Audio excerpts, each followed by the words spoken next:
So today's class, we're going to kind of dive into, we're going to talk about two different frameworks, talk about how we, approach, food insecure neighborhoods. And we've been using this food desert framework for the last like decade or so. And then we're going to talk more about the food apartheid framework and how that is a new framework and the differences between the two. And then we'll dive a little bit deeper into food apartheids. And then we'll talk more about food sovereignty, more of like how do we actually get out of food apartheids and what are all the things that come with food sovereignty. Food sovereignty being, having the freedom and control over your own food systems. And then we'll talk about strategies on food sovereignty for people working in community gardens or organizations that might be working in food sovereignty, or how you want to get maybe you want to volunteer, things like that.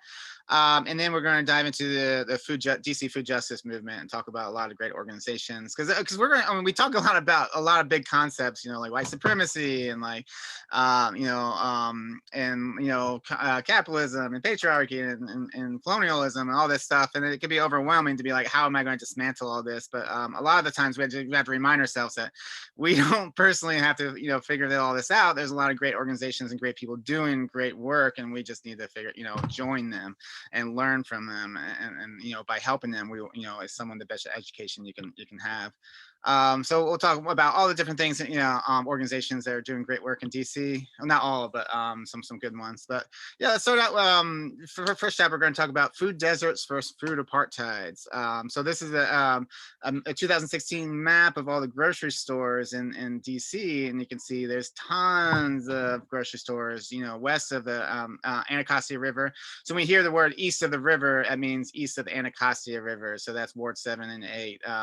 And then so they have just a few, and I think it's even less than that, but there are a couple more coming, but still nothing anywhere close to a food secure neighborhood. So that's, when we look at this, we try to think of different approaches of analyzing, well, what's happening in these communities. And the first one we'll talk about is food deserts. And so this has been around for a long time, the concept. I think it was down like 1970s or, something like that. But really, it's really, in the last like decade or so, USDA is really kind of honed in on this, on how they want to analyze, food insecure neighborhoods and try to figure out how to get funding and things like that and support services to this. So they designed it, so they came up with this definition where any community that, you have to walk more than a half a mile to a full service grocery store. Full service meaning like, having like vegetables and things like that, not just some corner store, and then also having 40% of households with no vehicle access. For example, I mean, maybe you can't walk to a grocery store, but you can, you have a car and it's pretty easy for you to drive. So they're also talking about having a significant amount of people that don't have vehicles. So they need to be able to walk to a grocery store.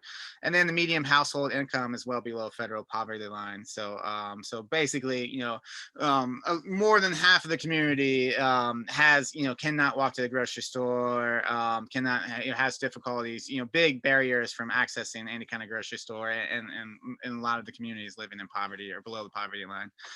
So that's basically the food desert. That's how a lot, especially in the last decade, we've been looking at food access issues through this lens and trying to identify, it's not just, we hear about a lot of this in urban areas, but not just urban areas. It's also rural and suburban areas. But typically, from my understanding, most of food deserts are in urban areas, but you can find them in any environment, throughout the country. And oftentimes, there's no grocery stores. There's like your fast food restaurants and corner stores and things like that. That's kind of pushing not so healthy food. But we started realizing after we've been analyzing this for a while, that there's more to this story than just access to food. It's more than just a supply issue. And one of the big things that coming out of a lot of analysis is there's this there's a racism issue, a racial component to this. Meaning people, Black, Indigenous people, color living in are more likely to live in food insecure neighborhoods. They're more likely to have higher rates of diabetes and, and diet-related illnesses. They're more likely to have, less access to quality food. So we're starting to realize this, that it's not just this simple supply issue. It wasn't just like, oh, this is how it all, well, the dice rolled out, and this, it's starting to realize there's more to this. There's more behind what's creating these food insecurities. So that kind of, particularly looking at DC, so DC, if you look at, the map, this is another, that same grocery store map, we have 49, full service grocery stores. It might be one plus or minus right now. This is back in 2016. But one in 7 DC households are dealing with food insecurity. And if you look at where that is, majority of these is east of the river, where there's, basically 3 grocery stores. I think one of these dots are out of business. There is going to be like a small market, the good food market's coming, and I think there's some other, possible options, through, different investments, but it's still pretty meager, compared to all these different grocery stores in these communities. And so if you look at the racial component, majority, these are primarily Black communities in Ward 7 and 8, where we have, definitely in the middle, we have more mixed to primarily, especially the more west you get, the more white the communities are. And you often find more, the whiter the communities, the more, grocery stores that we have.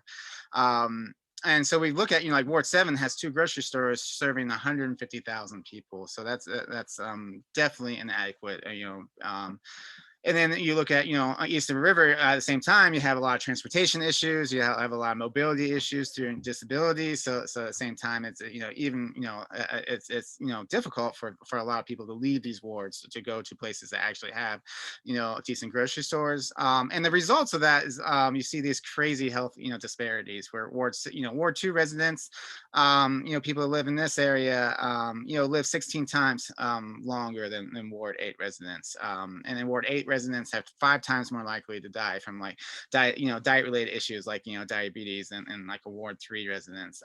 So we started seeing that there was a racial component to this. It's not just this clear cut food access issue. And I really like this, Jerry Shannon wrote this great quote, or wrote a great article around this idea of like supermarket redlining, where there's more of this, there's intentionality in the historical, trends that actually, help decide, or have, calls where we see grocery stores and we don't see grocery stores. And Jerry writes, supermarket redlining resists framing disparities in access to healthy foods as a just or side effect of an otherwise functional market or some natural urban ecology, as a bug in the system, so to speak.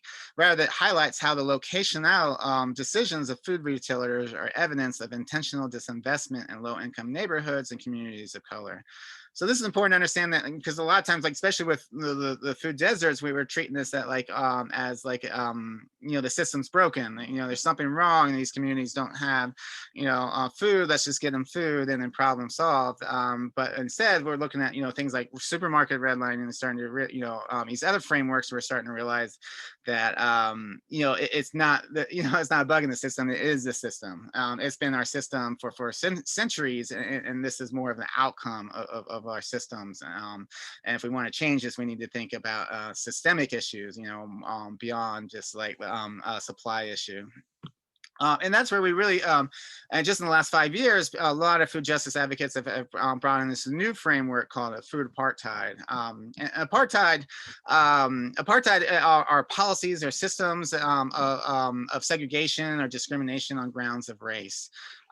So you see this throughout the world. The word really got the word. I mean, there's been policies of segregation, discrimination for a long time, but I believe the apartheid really, either was actual word was defined or was at least kind of made infamous from South Africa, when they had apartheid government that basically had different laws for white and black people, and the black laws were very discriminatory. And we also see this in other places like Israel and Palestine, where whether whose side you're on right now, I know it can be a contentious issue, but there's an actual database that follows and tracks Israeli laws, and there's like over 60 Israeli laws that that discriminate and disenfranchise specifically Palestinians. So those laws would be considered apartheid. That's why a lot of people will call that, apartheid state. And then we have, even in the U.S., many people would consider us, and definitely in our past, apartheid state, or have apartheid laws, and in many ways we still have them. But Jim Crow would be the biggest one. Jim Crow laws were specific laws that, for white people and for black people that just, and the black laws discriminated. So those would be apartheid. So, when we when we combine the word food and apartheid, we're really looking at, the policies, not just present, but historical, that help explain why we have, food insecurities. And so I'm going to read these three quotes from leading food justice advocates that have been really kind of defining this new, framework over the last 5 years. And Karen Washington, amazing food justice advocate. She's from Rise and Root Farm. One of the people that really, brought this framework, to the forefront. She says, what I would rather say instead of food desert is a food apartheid, because food apartheid looks at the whole system along with race, geography, faith, and economics. You say food apartheid and you get to the root cause of some of the problems around the food system. It brings us to the more important question: what are some of the social inequities that you see, and what are you doing to erase some of those injustices? And then Leah Penniman, from the director of Soulfire Farm. This is a great food justice farm up in New York, writes, food apartheid is a human created system of segregations which relegates some people to food opulence and other people to food scarcity. It results in an epidemic of diabetes, heart disease, obesity, and other diet related issues that are plaguing communities of color. And then Toni Lawson, she's actually, we're going to see some videos of some of these people. Tony's going to have a short video, but she's a great food justice advocate from DC. She's a DC Ward 8 ward resident. She writes, now we're calling it food, what it is. We're calling it food apartheid. It's something that's planned. A desert is natural. It's manufactured by the planet. This is planned and it's obvious. So really like how, three of them just kind of frame this as this getting away from this, like, this like glitch in the system, and starting to realize that this is the system, and we need to really understand the system if we're ever going to create a more equitable system. So here you go. So this is Toni Lawson. I'm going to play this. She did an NPR clip about basically how she gets to grocery stores in Ward 8. This is Toni Lawson. She lives in the southeast part of Washington, D.C., a predominantly poor neighborhood. Got the bag. Your bag? Yeah. The shopping bag. You want to go grab it?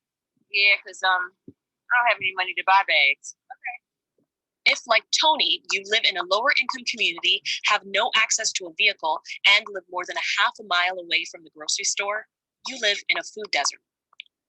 Try not to miss the bus. Toni retired from a career in the insurance industry 10 years ago and receives food stamps on the 6th of every month. I don't think this was an accident, not to build grocery stores in this area because the people here. It's not just about Black people, it's about poor people. Okay. Destination. Toni is one of more than 23.5 million Americans who live in a neighborhood which the USDA calls a food desert. That means they have limited access to healthy, fresh, and affordable food. For Toni, getting groceries requires traveling 2 miles with the help of 2 buses. It takes 40 minutes each way. It's a struggle to get there, especially when you're 71 and have to carry a week's worth of groceries back home without a car. In Washington, more than 80% of food deserts are located in the neighborhoods with the highest poverty rates, and where mostly Black residents live. In wider and wealthier parts of town, there are plenty of big box grocery stores and independently owned supermarkets. But in Southeast DC, leading chains don't feel like there's enough money to be made in those poorer neighborhoods. The higher rate of crime in Southeast is another deterrent. So if you want to buy food in Southeast DC, you generally have to get fast food or go to a convenience store. That leaves 150,000 people in the area in a food desert. Now we're calling it what it is, food apartheid. It's something that's planned. The desert is natural. It's manufactured by the planet. This is something that's planned. And it's obvious. Toni buys her food from multiple grocery stores, searching for the best deals. Here she is at Giant, her closest grocery store, trying to find some staples on sale. There are not a lot of places in the area where I live that I can go and buy food. What I do is I get my bulk when I get my stamps. I run all over the city. Even though the Giant is here, I don't patronize the Giant very often because it's expensive. So I'm running all over the city.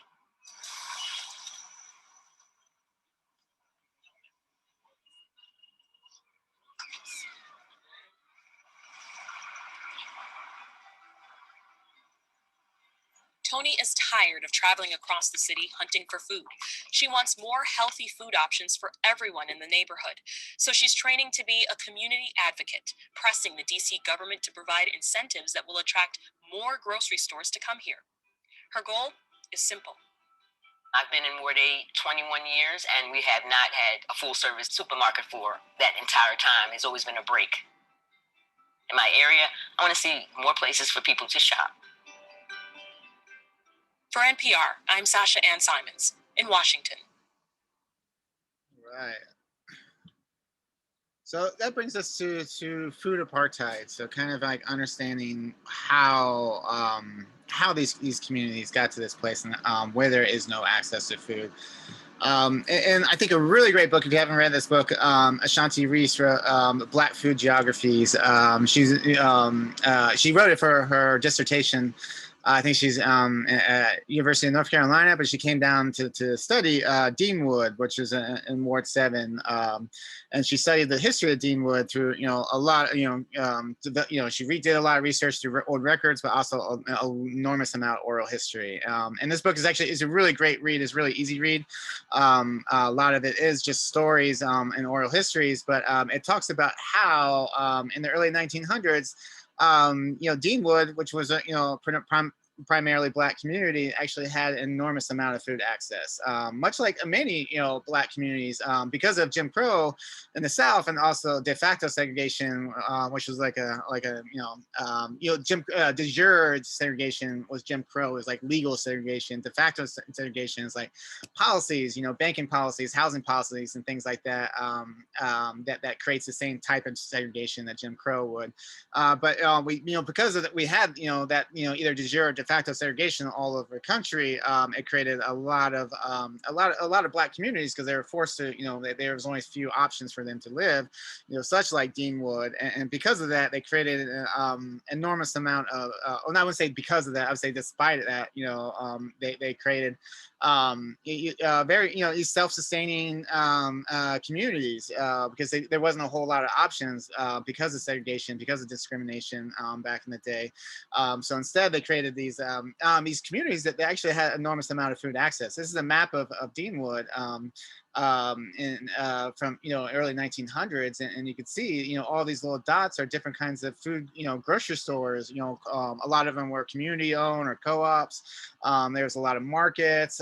They had they had all these connections with farmers. Farmers would come in and sell straight from back of wagons, and they all grew grew their own food and things like that. So there was an enormous amount of food security, and they had a lot of other issues, but food wasn't one of the bigger ones.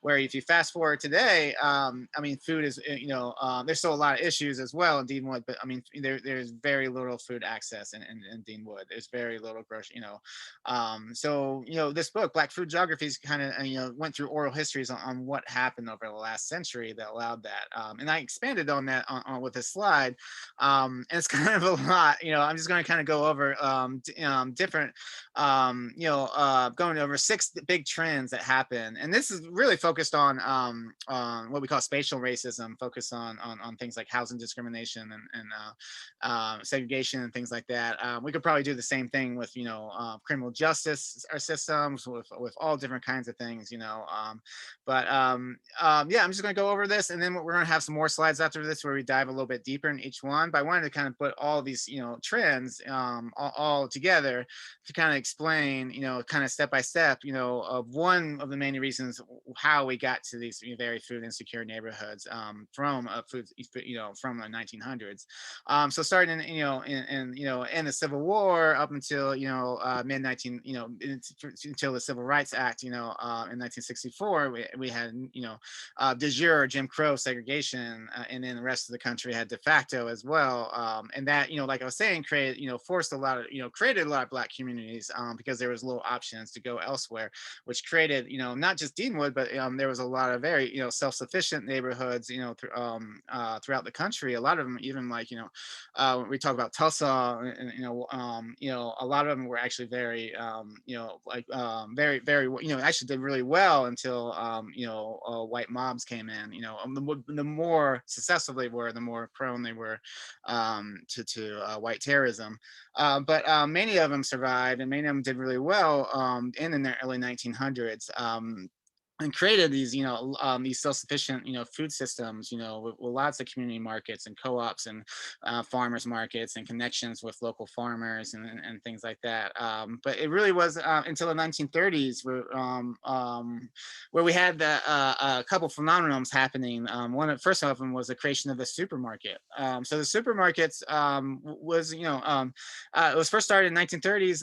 It was, most of the grocery stores back then were small grocery stores. They were local run, they were community run, they were co-ops. You couldn't get everything you needed, sometimes you had to shop at different ones, but all of a sudden here comes these big supermarkets or these big grocery stores that had, everything. And they worked, at the same time that was happening, we saw the rise of, industrial agriculture. So we saw, a lot more cheaper food, because as we learned with the last class, the price went down on food, but then, because everything else was paying that price, whether it was workers' rights or environments or animals or things like that. But all of a sudden you had this, access to this cheap food, you had access to these, these huge supermarkets, and they start, really blew up around the 50s and the 60s, where by the 60s it had become, a majority of our grocery stores were supermarkets. A Safeway, Safeways and things like that, we're starting off. And that was great at first. Everyone, it was super convenient, it was low cost. It worked out great at first, but what happened is it ran out a lot of local foods, businesses, and kind of replaced them all. So there was a lot of supermarkets in Deanwood, a lot of supermarkets east of the river, in the 40s and 50s and 60s, and that replaced a bunch of things, but it didn't matter because you still had these great supermarkets. But then you start having what we call white flight, and white flight. We would talk about white flight like it was some personal choices, which it was some personal choices. But we talk about, we teach about how it was like these white communities, and suddenly Black people started moving in these communities, and all the white people got scared and they moved out to suburbs, and that was kind of it. That was part of it for sure. But white flight really is this massive federal investment into white people, into white communities, called the New Deal. And the New Deal, we teach, we leave out some key when we teach the New Deal in our schools. We leave out key components like how it really wasn't. It was only for white people. It was, it did a lot of great things, but again, only for white people. And that primarily was because we talked a little bit about this, I think, last class, but it was because after the Civil War, there was this brief moment called Reconstruction where we tried to create this, more egalitarian South, but then that, collapsed under, white supremacy after about a decade. And then basically, Confederates took back over, and Dixiecrats ran, and it's basically for the next century up until the 60s, it was called the Solid South, where, if you wanted to pass any piece of legislation, you couldn't do it unless it excluded Black people somehow, or excluded people of color in general. And that even included the New Deal. And so the New Deal, I don't know, who negotiated this and all this stuff, but I'll just say, but in order to get that passed, and get enough Southern votes to pass a New Deal, they had to find clever ways to exclude Black people from the New Deal. And the New Deal was primarily three different big system, programs. It was, workers' rights, it was social safety nets, and then it was housing. It was like the three big focuses for the New Deal. There's a bunch of other ones, civilian core and all that stuff too as well. But they found a couple clever ways to get out, to avoid black workers, but for workers' rights and safety nets by excluding the main areas that black people could get a job, like what was farmers and domestic workers. So those were excluded from like overtime pay, from Social Security, all nets and stuff. So they're able to exclude the majority of black people with that. But then with the federal housing program, they had to get a little bit more creative. So for housing at the time, if you wanted to build a house, there used to be housing insurance, banking, bank loan insurance and all that stuff, but all that collapsed in the Great Depression, and then you're basically on your own. And banks were super nervous about giving a lot of money for to people to buy a house. So they basically, if you wanted to buy a house, you had to pay half of it up front, and then you had to pay the rest off in a couple years. So only rich people were buying houses back in early 1900s. FDR and his administration knew that owning your home is one of the best ways to accrue wealth and one of the best ways to build a strong middle class. So he really wanted to fix that. So they created it was like the home own, the HOLC. I always forget the name of that, but then eventually became the Federal Housing Association. And that, basically what they did was it insured loans, in banks. So it allowed the banks to get, be less nervous about giving out their loans. So that they modified it to, more accessible to what we see mortgages nowadays, where, you pay, a couple thousand up front, and then you got like 30 years or something to pay off the home. So that's when that type of mortgage was essentially created, and it helped, millions of people get homes because of that. But they wanted to create risk assessment maps based on communities. And at the time, the federal government could not discriminate legally against black people for housing. They tried to, and the Supreme Court, hit them up pretty hard in the early 1900s in various cases. But they always left a loophole, which is basically private industries, like a real estate industry could still discriminate. So what the federal government did is they hired the real estate industry to basically create these risk assessment maps, where they went to every municipality in the country and basically analyzed the neighborhoods. And they were supposed to analyze based on risk factors like wealth and things like that. But instead, they basically just analyzed, they just looked at racial data, and they created this risk assessment map that was 4 colors, and like blue was like all white. It was great, give them loans. And then it was like green and different colors for mixed, that was kind of, it's hard to get loans. And then it was red for basically majority black communities, and that where they get the name redlining. Basically anyone that lived in the red areas could not get a loan. So they created that, also that system to basically, to get the Southern votes they needed to pass the New Deal and the housing administration, all that stuff. And that's really, and that, from 1934, when the Federal Housing Association was created, till 1968, when the Fair Housing Act passed, that supposedly outlawed redlining, but it's still, it took another decade, and it still happens in various ways today. But from that period, it's like something like 98% of all loans went to white people. So that's an enormous amount of wealth that was created through this housing appropriation, through these housing programs, through the New Deal, that was only for white people. And then that was, amplified by having, the GI Bill, all of a sudden created billions of dollars more of federal, of housing programs, also created educational programs and all this money that was only for white veterans. And then you had all these like Fair Housing Acts, or not fair.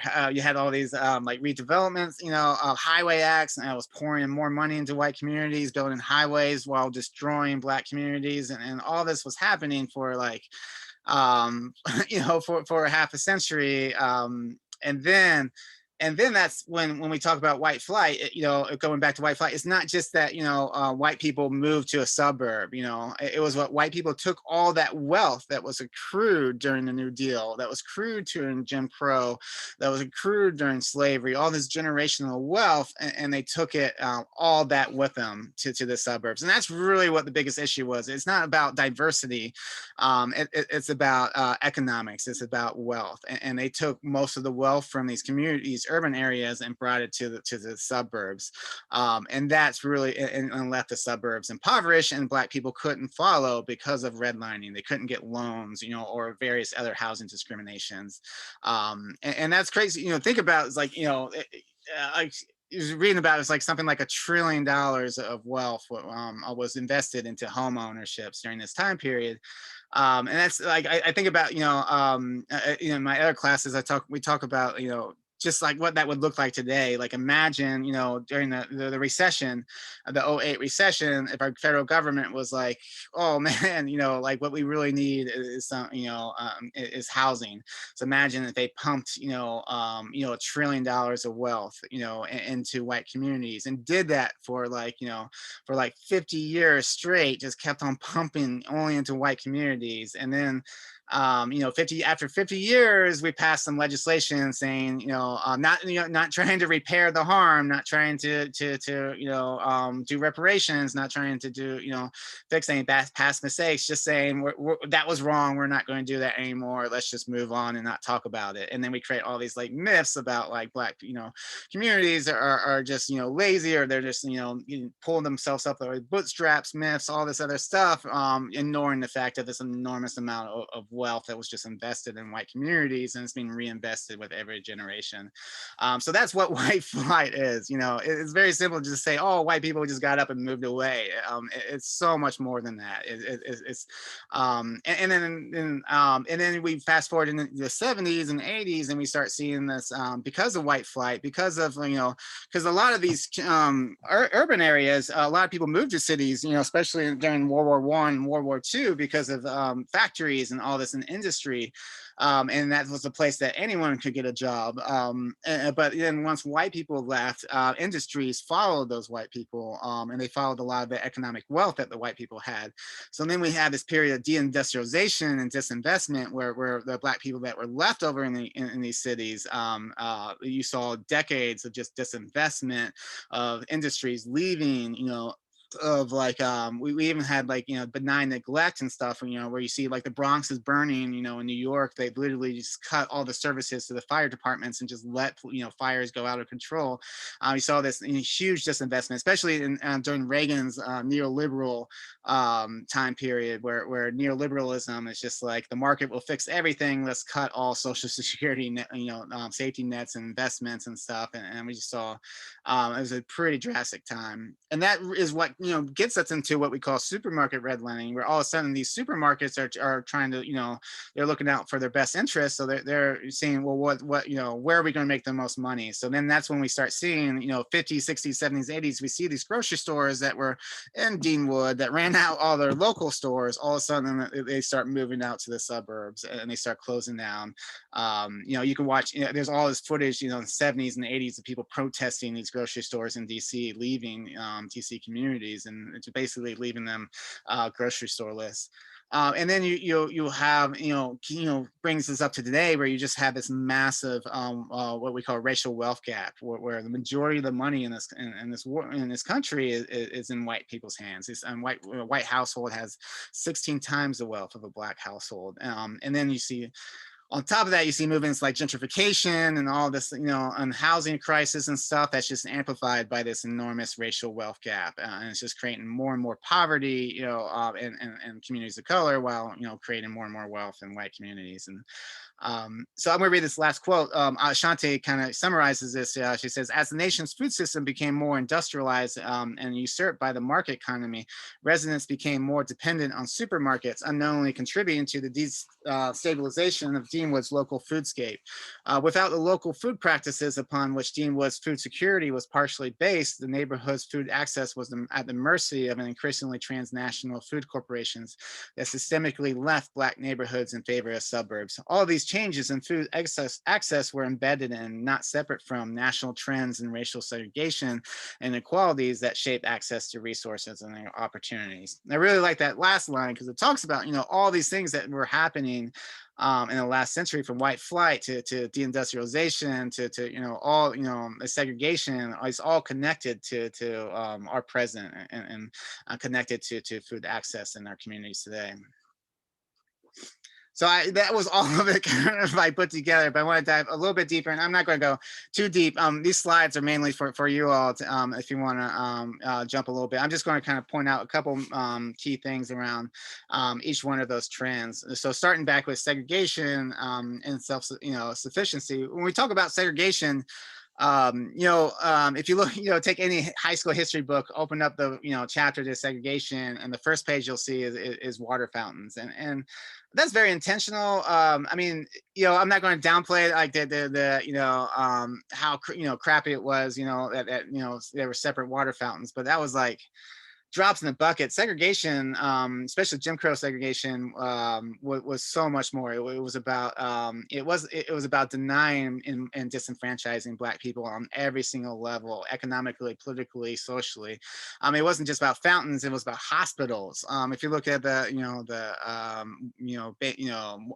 infant mortality rates, and in the South, it's during Jim Crow was horrific among Black communities, and that was because there was no most majority of the hospitals they could not go to. It was about so much more than just water fountains. It was about separate it was about robbing Black communities of education, of economic investment, of jobs. It was about lynching. There was the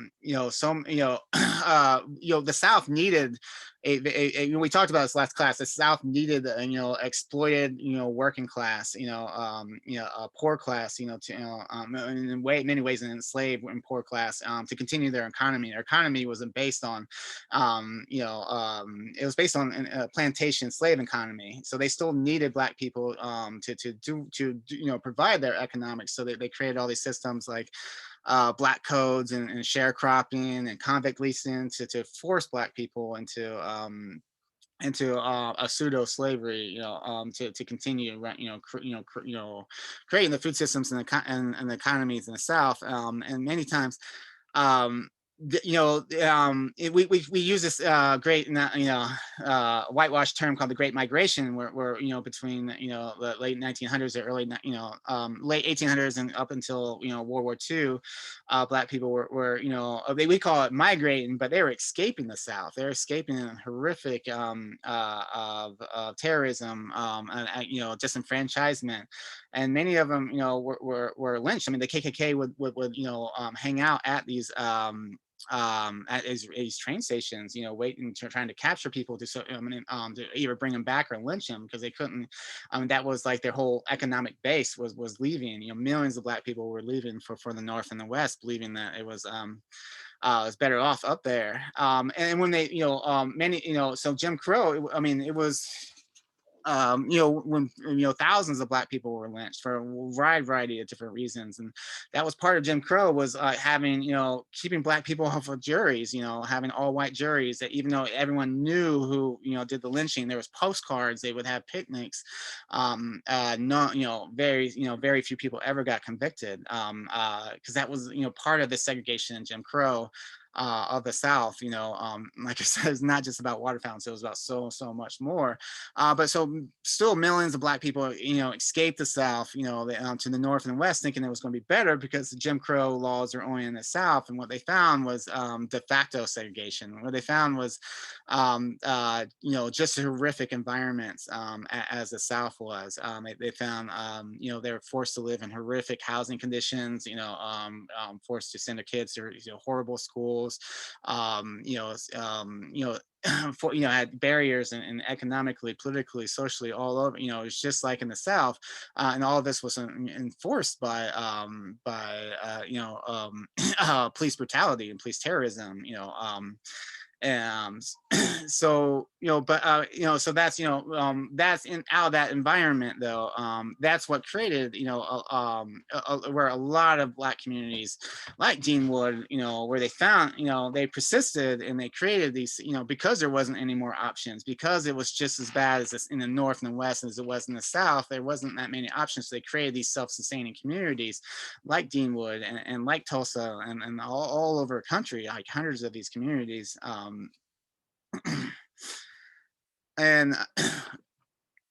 And then that's when we start seeing that, at the same time that was happening, these communities were becoming self-sufficient and sustainable. And like there's another, like the map of, I mean, there was like, dozens of different grocery stores and options in Deanwood at the time.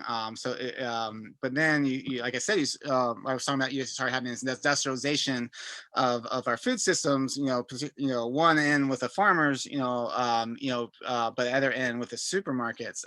And you see up in 1960s, by 1960s, majority of the food retail was supermarkets. And this is one of the first, Safeways in DC. It was called Sanitary Grocery Store at first. Then they actually got sued because they wouldn't hire Black people, and it went all the way to the Supreme Court, and they lost. And then very shortly they changed their name to Safeway. So you start seeing, these grocery stores popping up at the same time they start replacing all the local, mom and pop stores and things like that. And at the same time, you start seeing, all this healthy food go to, less and less healthy food being accessed, and more of processed food. Like the first TV dinner comes about in 1954. And then we start seeing, as industrial agriculture, as the expands and takes over, we start seeing more and more unhealthy food, more and more processed food, and we start seeing that the effects of that into communities from a lot of a huge explosion of diet related illnesses. And then we talked about, already talked a lot about like white flight, redlining. If you want to read more about redlining and all the white flight and New Deal, check out The Color of Law. It's an amazing book that is really easy to read, and it really captures all this stuff. So I won't. We already talked a lot about all this, but I just want to talk about the outcomes of the New Deal redlining. Like I said, 98% of home loans from 1934 to 1968 were given to white people. The Federal Housing Association, they didn't just give loans; they also invested hundreds of billions of dollars into the construction of new homes. So they wrote 120 billion between 1934 and 1962, and majority of that was financed into private homes, and most of that, if not all of that, went to white homes, not just white homes, but also like white suburbs. This is like Levittown, Pennsylvania. This was completely built through Federal Housing Association and GI Bill funds. But it was the only reason they got those the loans. They got built a lot of money to build these suburbs, but they had to sign these agreements, these racial covenants, basically saying that this was only a white community, and even people, in order to get a deed, actually buy a house, they had to sign a racial covenant. Was basically saying that it was attached to your deed that said you would never, you would only sell this home or rent this home to white people.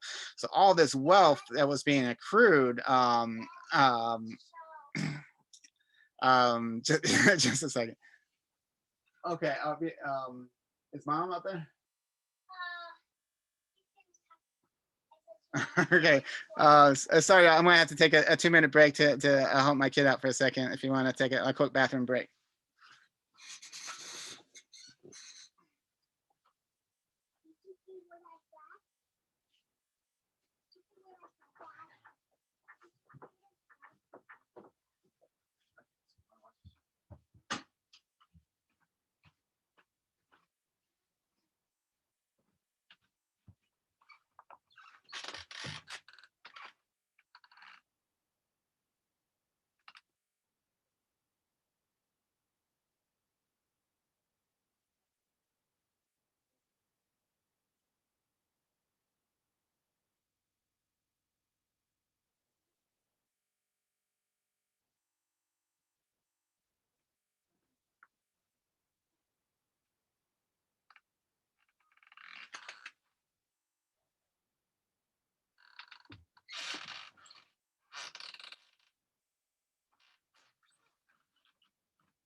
All right, sorry about that.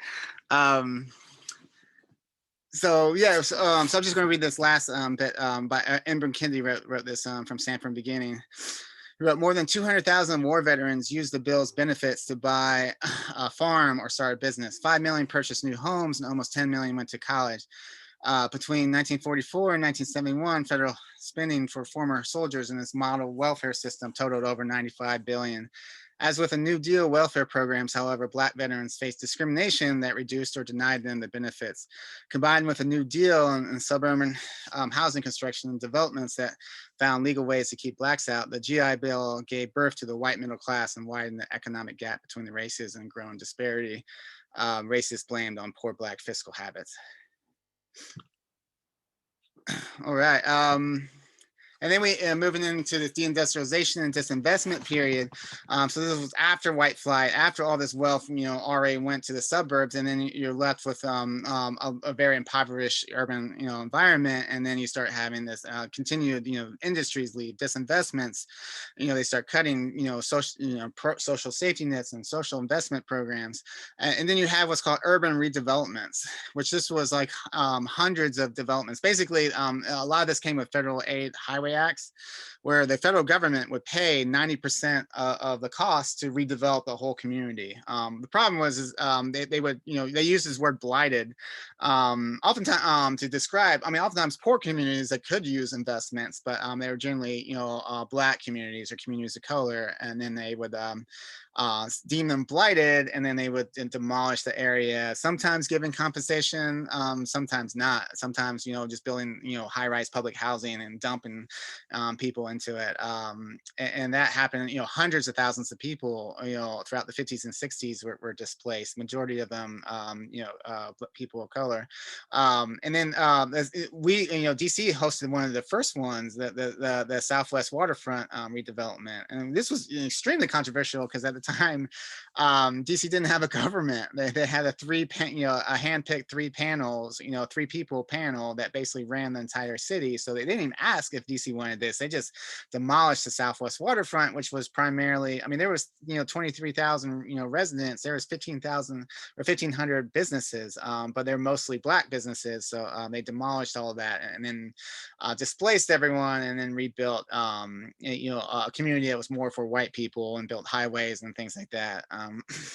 So this happened all over the country, this massive disinvestment, particularly in the 80s and 90s, particularly with the neoliberal movement during Reagan's years. And then, again, we have supermarket redlining. So this is a picture of the 1979 in Anacostia, where they're actually protesting the Safeway that's planning to leave the community and move to, close down their community and then open up more shops and grocery stores in white communities. And this leads to what we call the racial wealth gap, where essentially majority of wealth at this point is in white community, is in white households. The average, Black household has, when we're talking net worth, we're talking about, take all the, debt and all the assets you have and subtract it, and then what's left over is your net worth. And so average Black household is 6,000, average white household is 110,000. And that's important to understand, because even though 60s people talk, oh, we got rid of all the discriminatory barriers, 1964 Civil Rights Act, we got rid of Jim Crow, 1965 Voting Rights Act, 1968 Fair Housing Act, but because of the damage was already done, because of the racial wealth gap. So now we have housing discrimination based on affordability, and you can say, oh, well, that's just the market, but if you look at our history, who has money, who doesn't, has a lot more to do with our racial caste system than the market. So Richard Rothstein, he wrote The Color of Law, writes, 70 years ago, many working and lower middle class African American families could have afforded suburban single family homes that cost about $75,000 in today's currency with no down payment. Millions of whites did so, but working in lower middle class African Americans cannot now buy homes for $350,000 more with down payments of 20% or $70,000. The Fair Housing Act in 1968 prohibited future discrimination, but it was not primarily discrimination, although this still contributed that kept African Americans out of most white suburbs after the law passed. It was primarily unaffordability. The advantages of the Federal Housing Association and the VA loans gave the white lower middle class in the 40s and 50s has become permanent. And then we see, yeah, and at the same time, we have this affordable housing crisis that's happening, and this really started in the beginning of the 1970s, where we if you look at our wages have basically been frozen, which since the 70s. This is due to a lot of different things, from the decline of the unions to the minimum lack of minimum wage standards, to all these different things. Even though we're more productive ever, I mean, this chart, this is our production as a society. We're more productive than we've ever been, but our wages have basically remained stagnant. And so at the same time, our rents are rising. Things are still costing more, but we're not making any more money, and that's really caused a pretty serious affordable housing crisis right now, where over 7 million families do not have housing that they can afford, and over 500,000 people right now are homeless in this country. And that has a lot to do with affordable housing, a lack of affordable housing, which affordable housing is supposed to be 30% of your income. And if you pay more than 30%, you're considered rent burden or overburden. And there's a formula they do where they take the average in the area and to figure out that 30%. The problem with this is they take large averages. They don't just take the average of DC. DC is combined with a whole bunch of other areas. It's called the area median income. And what they found is the area median income that DC is in is 117,000. Basically saying that average family of four makes 117,000. And that's true probably for white people. White people make 127,000, but the average black family makes 37,000. So if you're basing your AMI on 30%, which sets the rent levels on affordable housing, if you or public housing. So if you're basing that, so if I want to get in public housing, I got to pay 30% of AMI, which is off 110. If it's 100, 100, AMI is 117,000. 30% of that is probably going to be more than I'm making total, if I'm a black family in this area. So you can see how even affordable housing isn't set up right to be affordable.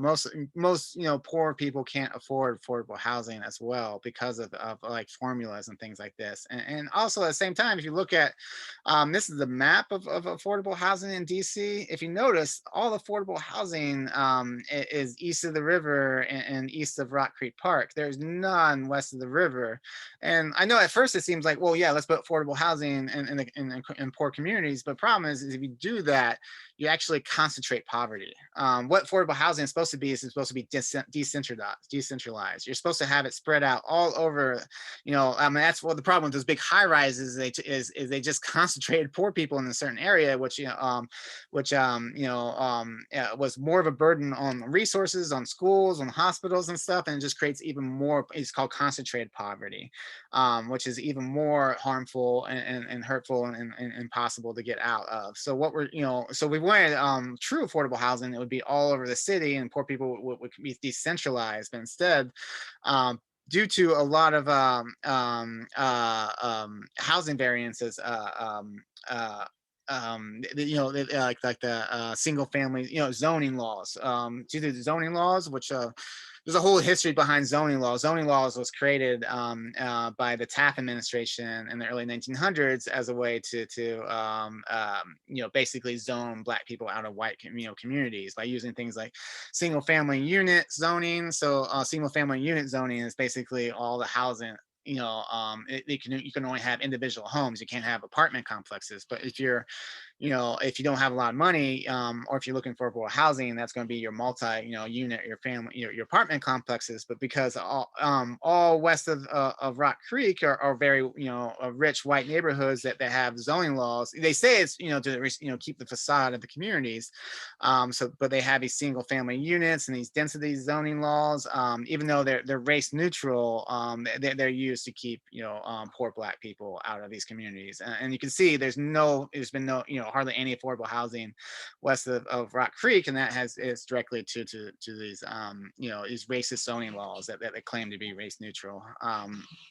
So in many ways, our affordable housing is not only not affordable, but it's also concentrate in poverty, which is we know is extremely harmful.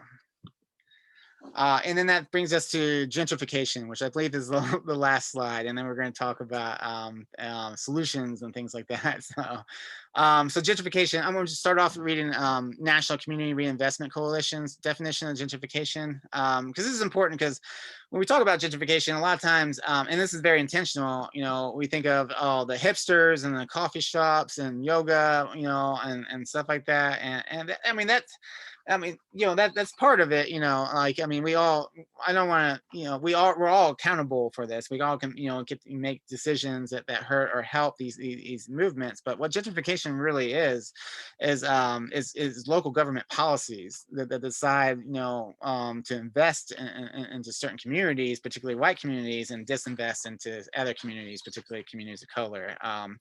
And then all this other things follow, like the hipsters and the coffee shops and stuff. Typically follows the government investment.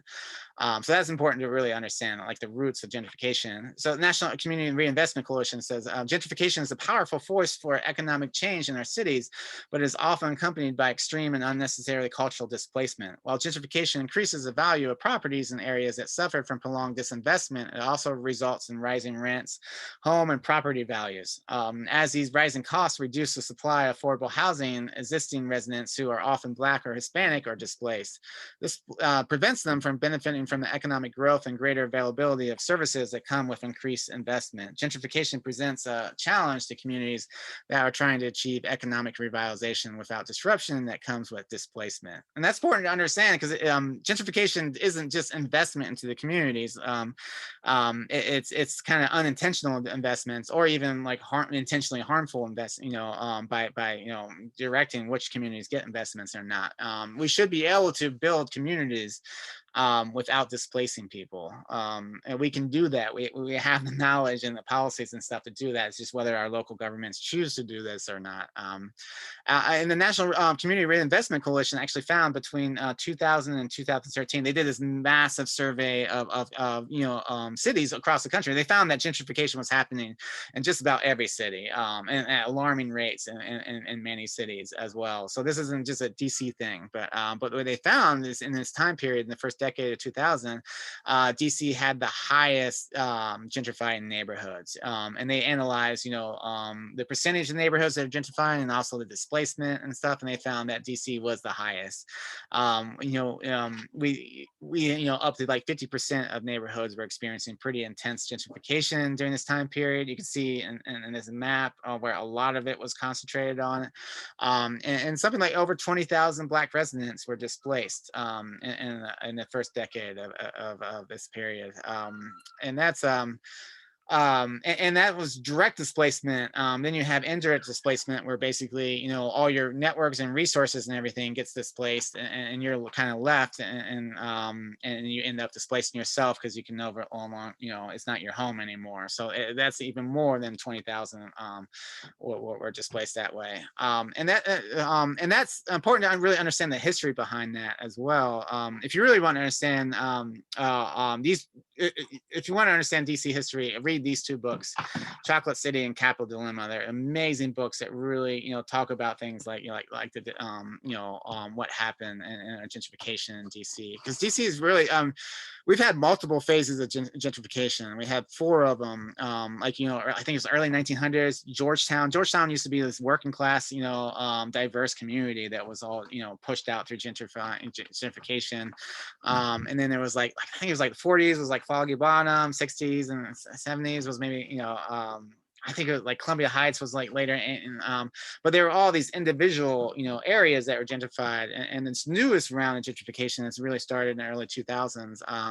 It's more citywide, where we're seeing this, you know, and more than over half of this, the city is experiencing some kind of, you know, push from gentrification, and that really that has a lot to do with the fact that we're not a state. Because not by not being a state, we only got, you know, in the we only got home rule, you know, you know, in the 80s, you know, just recently. But there was always conditions to that. You know, one of the biggest ones is we couldn't do commuter taxes. So all the people, you know, in normal cities, you know, if people are coming from outside of cities or outside of state to work, they can, you know, tax those people and make an enormous amount of funding from that. But we are not allowed to do commuter taxes. At the same time, we got tons of federal property that we can't tax, you know, national parks and stuff. So we're really, I mean, our hands are tied. You know, we really mess out a lot by not being a state. And that really came to head in the early 1900s or early 1990s, where we went bankrupt, our DC government. And that was through a lot of different issues, a lot of different things, but accumulated to that. But you know, what happened is the federal government stepped in, they took over, and they cut, you know, really harsh austerity law, where they cut, you know, all kinds of social services to, a lot, you know, it really hurt a lot of people. And then they were able to, after about 5 years, balance the budget again, and they handed, you know, in 2001 they handed in control of DC back to the residents, and that's where, there's always, you know, people that, all these experts are saying, well, you need to, in order to keep this from happening again, you need to attract more. There's this theory that that you can attract more, what they call creative class residents, and that was, it's a clever word for basically saying like white middle to upper class people that would come, and not just come and move, but also bring businesses and things and create local economies. So Mayor Anthony Williams at the time, created this goal to try to attract 100,000, you know, creative class residents, which essentially was like middle class white people and upper class white people. And so, you know, they pushed massive policies and investments, and where they, at the same time, they were kind of disinvesting into, you know, poor Black communities and public housing, affordable housing, all this stuff. They were throwing huge investments into kind of redeveloping white communities and attracting more white residents. And that when we saw through this, you know, during this period, we saw that's where we really peaked on our gentrification, and really peaked on, you know, over 20,000 Black residents were displaced during this period, because they couldn't afford their housing. At the same time, we're investing all this money into bringing in more white people to build up the budget. And there's actually a federal lawsuit that's still going on, by Aristotle Theresa, who he's a DC housing lawyer and advocate, where he's actually suing the DC government, claiming that DC government during this time intentionally discriminated against Black communities in order to attract, you know, benefit in white communities at the time, which is going to be hard to prove, but at the same time, it's everyone knows that was the outcome. It's just really hard to, you know, our courts are really focused on intentions and not outcomes. So which is a whole nother racist issue. But just the fact that he's doing this, I think it's bringing a lot of attention to how this just didn't happen. These were policies over the last 20 years that created this gentrification. All right, and then, like I said, there's all these other things that we can have whole classes on. You know, we talked a lot about this last class, you know, the failure of Reconstruction, colonization, Black land theft, you know, the limits to the 1960 civil rights bills, even the modern Republican Party that was really created in the 50s and 60s, opposition to civil rights and desegregation, and really fought a lot of policies that could have, helped things like reparations, like mass incarceration movement, all these different things, we could have whole classes on. But we were just focusing more on like spatial racism during this last section. But all right, so now we're going to talk about things that we can start doing about this. Like, how do we actually, recognizing this history and recognizing all these things, we need to understand it's not just about, well, this poor community, needs food, so let's just bring them food, problem solved. What we want to try to focus on is like, at the same time, let's put the band-aids on, let's stop the bleeding, but also let's try to figure out how to build, what we call food sovereignty. Let's try to build systemic change into these communities, empower these communities that have been historically disenfranchised. And one way we do that is through this idea called food sovereignty. So food sovereignty, La Viva Campesina, really great organization. This really great definitions. They wrote, food sovereignty is the right of peoples to healthy and culturally appropriate food produced through ecologically sound and sustainable methods, and their right to define their own food and agricultural systems. It puts those who produce, distribute, and consume food at the heart of food systems and policies rather than the demands of markets and corporations. So this is what's talking about. Taking, so food sovereignty is about having complete control over your food systems, not having just Walmart come in and saying this is where you're going to get your food, this is what is going to happen. It's actually communities having choice, like what kind of food systems do they want, do we want Walmart, do we want co-op, food co-ops, do we want markets, do we want local businesses or national businesses. So it's really about kind of taking over and understanding all aspects of food systems. And that's what a lot of these food sovereignty movements are doing, is they're trying to create these locally controlled food systems. And so Xavier Brown, he's a co-worker of mine, also runs this great nonprofit called Soilful City. And he talks a lot about the 7 pillars of food sovereignty. So it's not just about, it's not about let's give them food. It's also about understanding bigger issues around food as well. Like the idea that healthy food is a human right, that we need to recognize that food justice recognizes that causes of food disparity, or include things like white supremacy and capitalism and patriarchy and all these other things. It talks about elimination of exploitation in our food systems, whether it's the environment, whether it's humans, whether it's animals. It's about preserving ecosystems. It's about creating collective and self-sufficient food systems. Yeah, so I'm going to play this video from Leah Penniman. She's from the Soulfire Farm.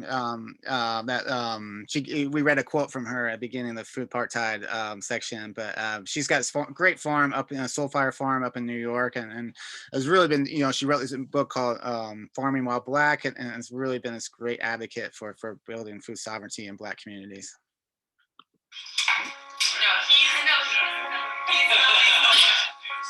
We started as a family farm. We knew that we wanted to grow food for our neighbors. We're living in the south end of Albany, which is the USDA terms it a food desert neighborhood. We prefer to talk about food apartheid because deserts are a natural phenomenon, and racism in the food system is very unnatural. We're talking to our neighbors about it. We got a lot of encouragement to start a farm and then to do doorstep delivery in that neighborhood. So that's how it started.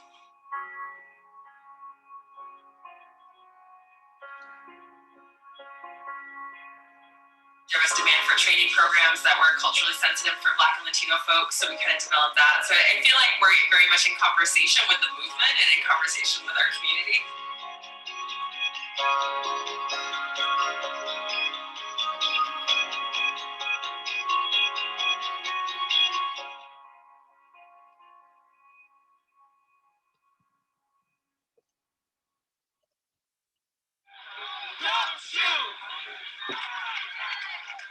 The movement for Black Lives is very much about ending police-sanctioned violence against our people, against Black and brown people. So we know about police brutality and murder, and we know about mass incarceration. That's all over the news, and it should be. It's really important. But a lot of times what falls away from the conversation is that the top 5 killers for Black and Latino people in the United States are diet-related illness. And that's not accidental. There's all these policies in place that are state-created that cause this disconnect between Black folks and good food. And similarly, over our history, our access to land has very much been influenced by U.S. policy, USDA discrimination, by violence from the Ku Klux Klan that targeted Black landowners.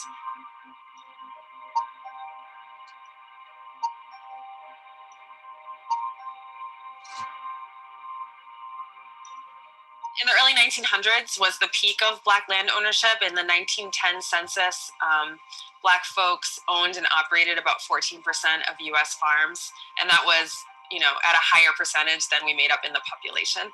And so there was a long time throughout history when the most likely occupation you'd find an African-American person would be farming, and now that's the least likely.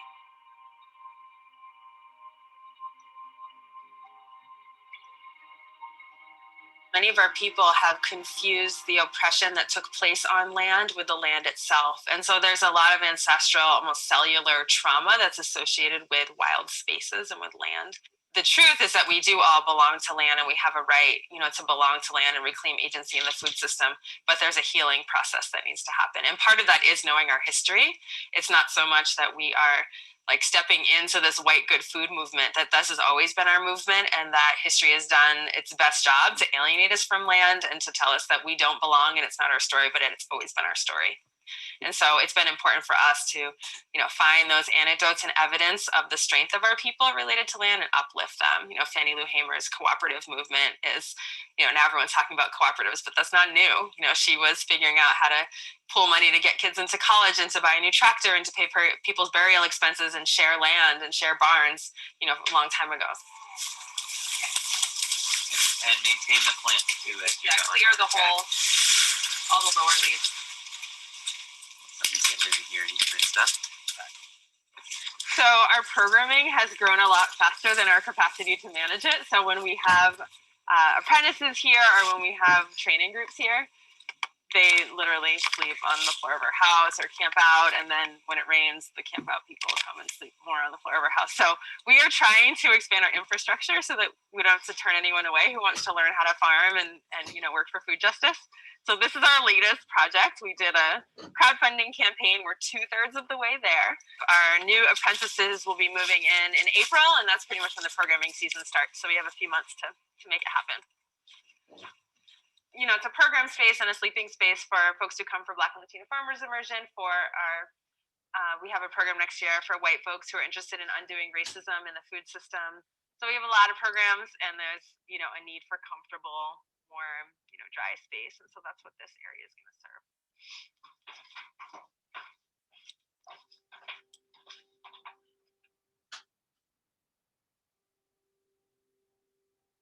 We want to be not just environmentally sustainable, but really a model of financial solvency and sustainability and justice as well. So we only do direct marketing to families. We do a farm share program where a family joins. They call it Netflix for vegetables, right? So a family joins at the beginning of the season. They make a commitment to us that they're going to participate for the, entire 22 weeks. We make a commitment to them to give a fair share of beautiful, healthy vegetables delivered to their doorstep. We've sort of bound ourselves together in this way that isn't as casual as the capitalist market would have you define economic relationships, where it's do I want this or do I return it, and let me go to the next store and shop around. It's really making this commitment to one another as human beings and also to this local economy. And so I think there's a lot that's right in that, and we just have to figure out how to scale it up to first our institution, right, and then also to society as a whole.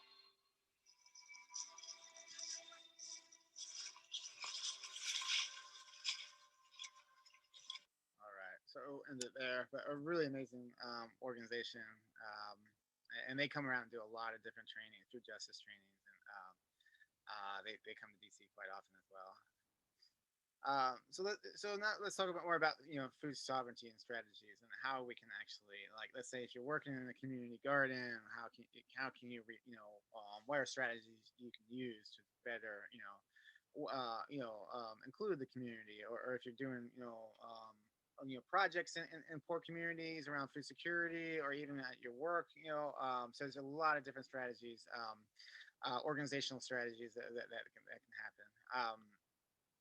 Just for the sake of time, though, kind of gonna go a little bit quick on some of these, but so when we're doing projects in the communities, like like if we're building a new farm or building a community garden, we want to use what's called a community first approach, where we understand that we put the needs of the community first. We put the, we try, do everything from inclusive outreach to community design meetings to community ownership.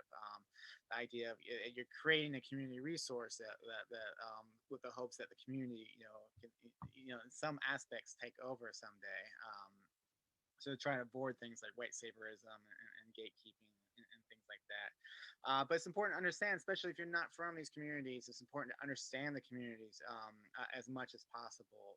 And that, that takes work itself, as researching the history of these communities. Right now the Smithsonian, the Anacostia Smithsonian, is an amazing resource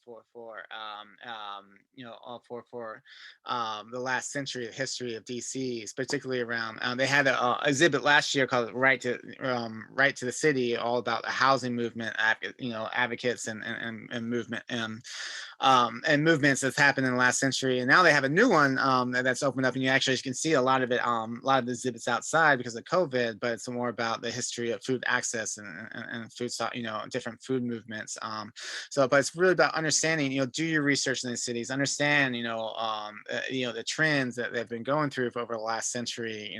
With housing, with urban renewal projects.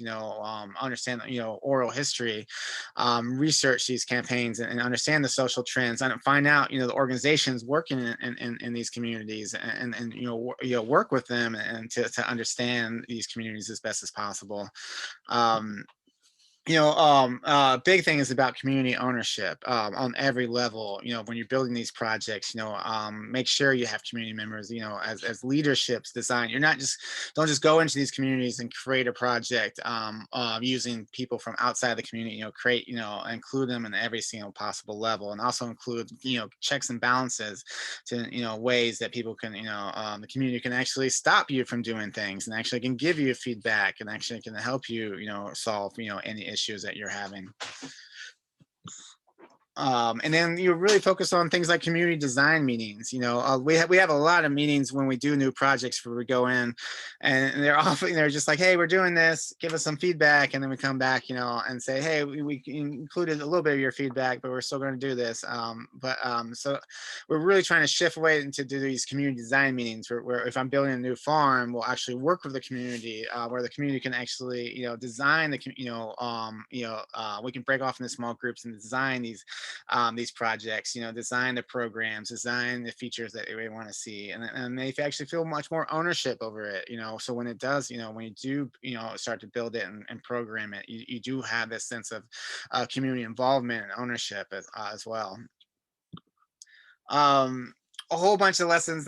If you are part of it, if you're doing something, if you're in a community garden or a project that's like, and that communities, that communities experiencing gentrification or divide or your garden's full of white people, but there's not, there's more than just white people in the community. Here's I actually do a whole nother presentation where we talk about all the different ways you can include your community more from ways of approaching outreaching as an ongoing process and not just something you do at the beginning, to extending outside of social media and understanding digital divides, understanding the need for multilingual, outreach materials and resources, from having like community bulletin boards and chalkboards and things like that, to finding local advocates in your community and tapping into existing networks and not just using them, but actually giving as much as you take, involving, design processes and things like that. So definitely, I have, if you want to learn more, I have a whole presentation on that as well. But creating, self-sufficient projects as well. Is we had a previous, video talking about how the Black Panther Party, it's very intentional that we teach like the Forrest Gump version of Black Panthers, and in fact the Black Panthers were about creating self-sufficient programs such as the free breakfast program. This has actually inspired our federal free breakfast program. The Black Panthers set this up in late 69 and 70s, and in 75 all of a sudden federal government's doing free breakfast programs all over the the country.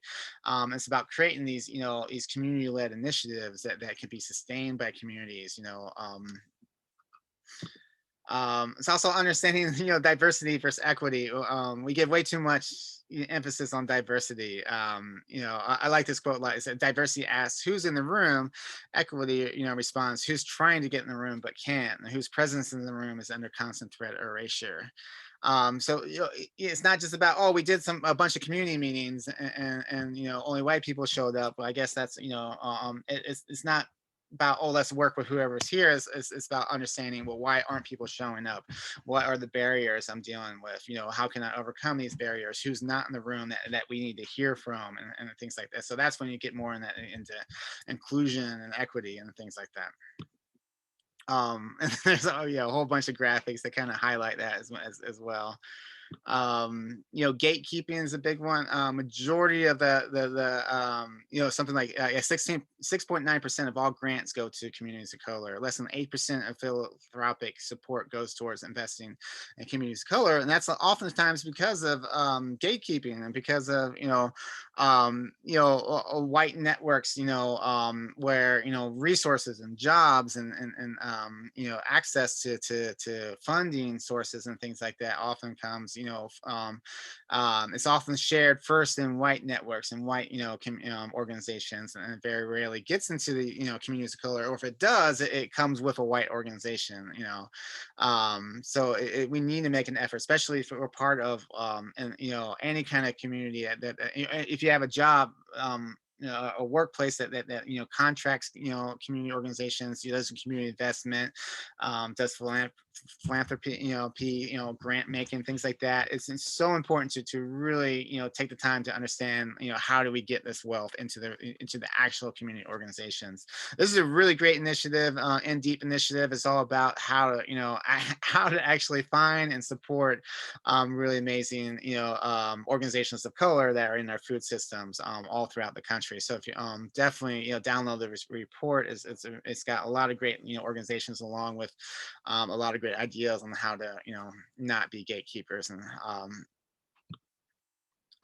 this is a really great article about the gentrification of movements. It's about how to better fund organizations. I'm not going to go too in deep in this, but it's all about trying to again, so trying to find, especially in DC, and I'm sure it's similar all over. We have a lot of white nonprofits that want to do projects in communities of color, that they want to take the statistics of these Black communities, and they want to use that to get grants to build projects that the community doesn't even know about, or doesn't even want, and we get that a lot. Or if you want to do some initiative, instead of funding a local organization of color, we give it to a bigger organization, a white organization that's able to better or able to whatever and give the appearance that they can able to better manage it and things. So a lot of this is a really great article about how to actually get the money into the organization's hands, the local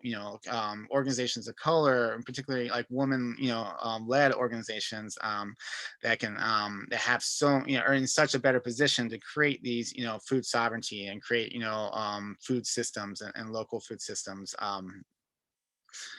Again, like white savior organizing, and definitely I'll let you read these quotes, but I hear these a lot of times where we have these community meetings and people say, oh, why won't they just come to the table? They never show up, or we just want to help you. Why I see this, there's a movie about this organization that does tree planting in DC, and they're like so frustrated because they want to plant trees in these like Black communities east of the river, aren't working with them, and they're like, we just want to help, and it's just but they're not looking at the barriers in the environments that they're creating that is actually keeping these Black people from actually, or these communities from actually working with them. So it's because they're so into this, we're here, we know what's best for these communities and we know how to help them, when in fact we're community-led organizations. We should be following what the community knows what it needs. The community knows best how to help itself. It's more our job to kind of help that community get to that point. and then, token inclusive, be careful, especially like you see a lot of words like greenwashing and stuff, where these organizations where they, maybe they'll handpick, maybe there'll be like one Black person they'll go to that will speak for the entire community, or they'll handpick some people to add diversity to their board, but they don't ever listen to these people. It's just more of appearance. So definitely, be aware of that, and try, if you're when you're being inclusive, try to be as meaningful as possible. And then this is a really great way to actually start hiring better, to actually include things like racial equity skills as components for hiring, promoting, and to designing your workplaces. So definitely encourage you to read this article. Definitely look at these things as intersectional lenses, not just, it's not just let's get food to them. Let's actually create, let's look at all the problems that are creating these food insecurities. Historical trauma as well. Leah Penniman talked about this. We talked a lot about this last class. This is all the trauma that's associated with farming right now. And it's particularly with, all the people who escaped, the South, all the Black people, and during the Great Migration escaped it, who associate sharecropping and convict leasing and slavery and some horrific things with farming. And so it's not just about, growing food, but it's also about healing around the food. So Soilful City, they do a really great work around healing in these communities using, urban agriculture. I really like this quote. It says, this is their mission statement: to bring justice to communities and heal the sacred relationship between communities of African descent and the Mother Earth. Soilful views farming not only as a way to cultivate food and sovereignty for communities, but as a way to heal and rebuild our souls. We utilize the agriculture and political principles of agroecology to work in solidarity with under-resourced communities to develop a collective consciousness about restoring bodies, families, communities, and the land in which they live, to create a harmony again amongst individuals, communities, and natural world. So understanding that it's not just like, well, we're just going to grow a bunch of food in this community. It's also understanding the historical trauma that relates to that, and if you and how are you dealing with that, because there needs to be some some effort around healing as well as growing food, in many of these communities that do have historical trauma. And then all kinds of issues with urban land reform. We talked a lot about it already. Same rural land reform. There's some great organizations that are trying to work on, prevent, restoring Black land loss. There's a really great bill called Justice for Black Farmers Act that not only is going to kind of eliminate discrimination, but also provide lots of ways for Black landowners to get more farmland as well. This is a great reparations map for Black farmers that Leah Penniman and a bunch of organizations started, where you can actually look up these farms, these Black Indigenous people of color farms, where you can actually look them up and find out what they need, and actually, as a part of a reparations program, actually, help them establish their farms. And then, focus on DC's food justice movement. So now we're going to kind of talk a little bit more about what's happening in DC. And there's a lot of great programs and projects and things that are happening in DC. And I haven't updated this in like a year or so. So there's even more that's happening right now.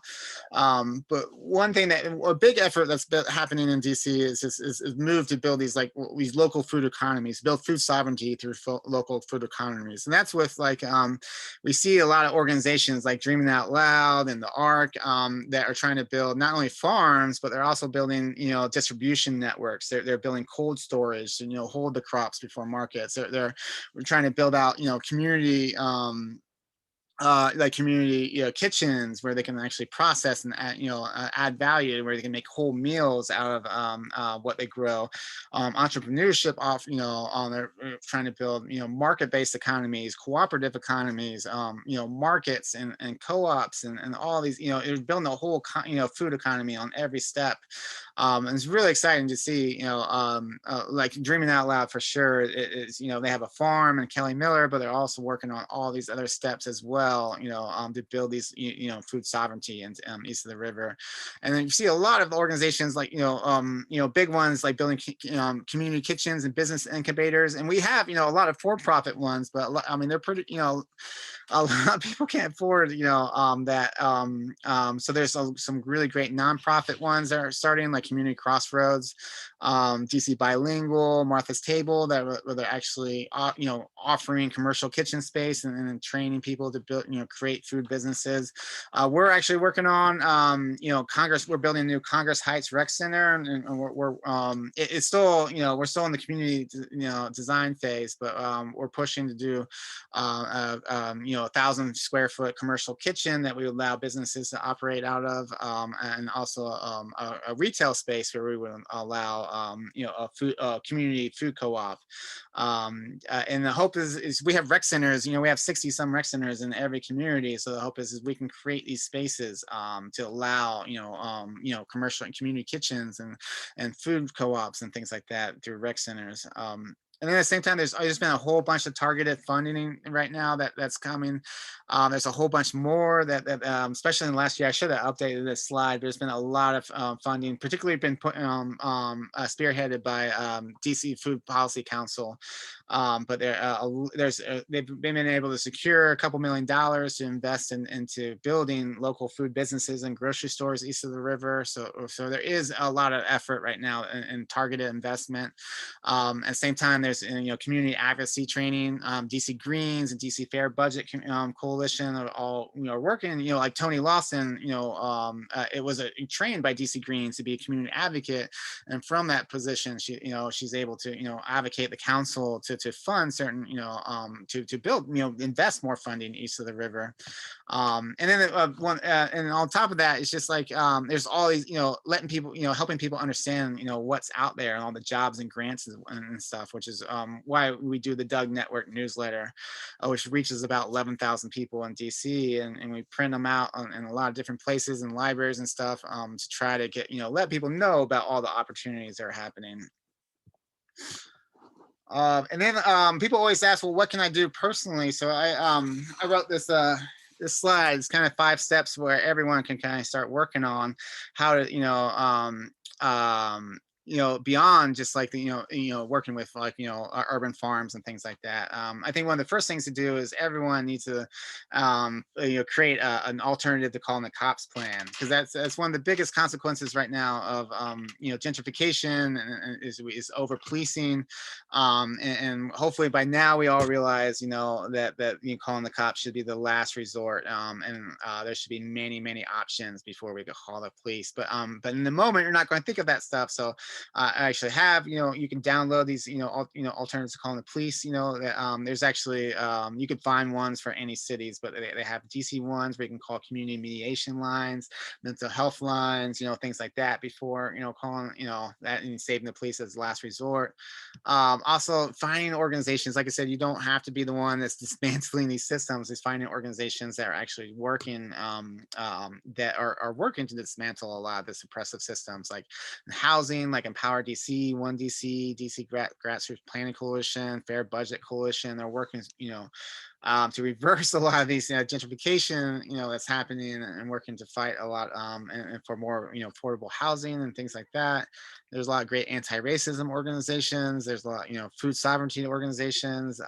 We created a bunch of us created this organization called People School DC, where you can actually find, a whole list of different organizations working on different issues throughout DC. And then also doing, doing your own anti-racism work, whether that's on all levels, like personal, finding your biases and finding, we all grew up in this society, we all absorbed it. So working on, kind of identifying what we've absorbed in these societies, also working on interpersonal, organizational, systemic, all different levels. So again, People School, DC has tons of resources around that. Really taking time, if you're living in DC, it's important to understand the local history, taking time, read these books that we saw, Chocolate City, Capital Dilemma, Black Food Geographies. There's a really great book called Go Go Live. Go-go music has really been a center of the gentrification that's been happening lately and the fight against it. and then learn how to about local advocacy. So People's School of DC actually has a Facebook page where we post every week. There's dozens of events and trainings and protests and things that you can get involved with. Also understanding how to like connect into, how to organize and how it can advocate. Some of the best things you could do if you live in a multi-family complex or multi-unit complex is creating tenant associations. That's one of the best ways to fight things like gentrifications and bad developments and things like that. Also, understanding how our local budget works and when to advocate who and when, and also understanding like zoning commissions and stuff. Some of these big large scale development projects only happen because no one shows up to the zoning appeals and tries to stop it. So finding all different ways you could plug in by finding the organizations that are already doing the work. Like these are really great organizations if you want to get into the affordable housing and gentrification. Power DC and One DC and DC Grassroots Planning Coalition is kind of a coalition of a bunch of them. And then these are some of the current, gentrification battles, that are happening throughout the city. Definitely not, the only ones, but like, like Berry Farms. This is what happened. We didn't talk, too much about it, but public housing, it was this great thing up until the 50s and 60s, and then we stopped funding it, and we just kind of let it all fall into disrepair. And now we're instead of spending the money to fix it, we're looking for private, developers to take over, develop it, but then they trade a lot of affordable units for expensive, they get rid of a lot of affordable housing and put more market rate units for to make a profit off of it is what. And for example, like the Berry Farms complex, public housing complex, had 440 affordable housing units, and a new one's going to have less than 100, or 100 fewer affordable housing units. So that's one example of how we see this gentrification. We see through these redevelopment projects. Brooklyn Manor, right outside of Brooklyn area is the same. They're taking away almost 200 affordable housing units in this new development project. And at the same time, when once they develop it, it's going to be, it's still going to be pretty hard for people to return and live there. Kenilworth as well. There's a lot of issues going on. Public housing. We have multiple public housing units or complexes, and most of them are they just gave a report a couple of years ago that most of them are we're going to need like something like 2 billion to repair all of them. A lot of them are pretty bad shape, and again, instead of putting the money into it, we're turning to for-profit developers. DC Comprehensive Plan. This is something that a lot of these organizations like Power DC have been working on. This it's called the Comp Plan. It's basically like our overall kind of a plan for things like housing and stuff like that. And it's not really well written. I mean, it's definitely helps. It causes a lot of the gentrification and development, and even the new additions and stuff. So there's been this constant, DC Grassroots Planning Coalition, Power DC have been really constantly trying to work to reframe that, to actually put in like anti-racism efforts and language and things like that. And then Latino Economic Development Center is actually in a bunch of organizations are working on having a citywide tenant union where with the idea of creating this like citywide aggregate their power. Tenant unions have a lot of power, especially around development. So they're trying and around evictions and things like that. So they're trying to create a large union that kind of supports housing all throughout the city.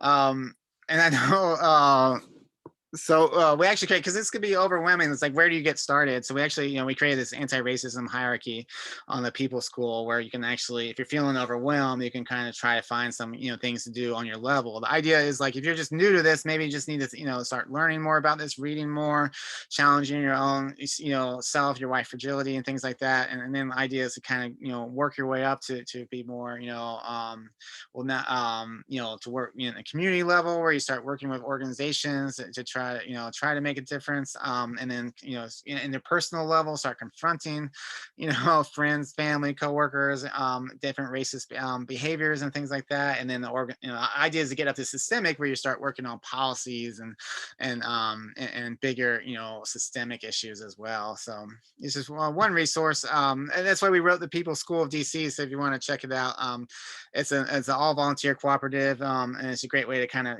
find out where you want to plug in, which organizations you want to volunteer with as well. Again, like, you don't have to figure all this stuff out. You just gotta find the organizations that you want to support, that are already doing a lot of great work. And then again, if you want to learn more about a lot of this history of particularly in the last 100 years, but a lot of history around redlining and housing and banking and things like that, put together this this anti-racism course that it's about half of it's actually recorded on the People's School of DC, so you can check out a lot of it, and still working on recording the other half at this point. Yeah, so that's the basic class. It's got a whole bunch of resources here, books to read about, different ways to get involved nationally and locally, different organizations as well. But yeah, that's our local food justice class. Thank you all so much. Stick around if anyone has any questions. And next week is our last class. It'll be about cooking, and we'll do a lot of fun recipes and things like that. But thank you, everybody.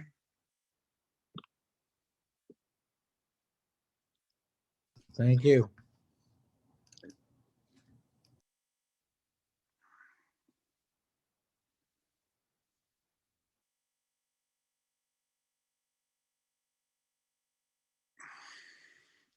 Oh, nice, Allison. Yeah, we were just talking. Oh yeah, I've never grown something from seeds before, so I'm very excited about that. I have not done things exactly as described in the class because I didn't have time. So I was like, this is not what Josh taught me to do. But everything has sprouted, so I'm very pleased. Oh, that's great. Yeah, we were just talking about at the beginning of the class, like how big seedlings need to be to put them in. Right. Yeah. Right. Well, all of mine started outside. They're all in little containers. And I thought, maybe one thing. I can't do this. Every single sprout germinated. So now I have a bonkers number of seedlings, and I'm trying to find good homes for them because I can't just thin them out. So I'm going to be delivering tomatoes and zucchinis and things, little seedlings, to some of my coworkers. Oh, that's awesome. That's so awesome.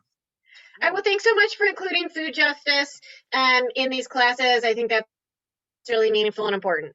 Cool. Well, thank you. Yeah, thank you. All right. Well, we'll see you next week. Yeah, you too. Yeah, thanks. Bye.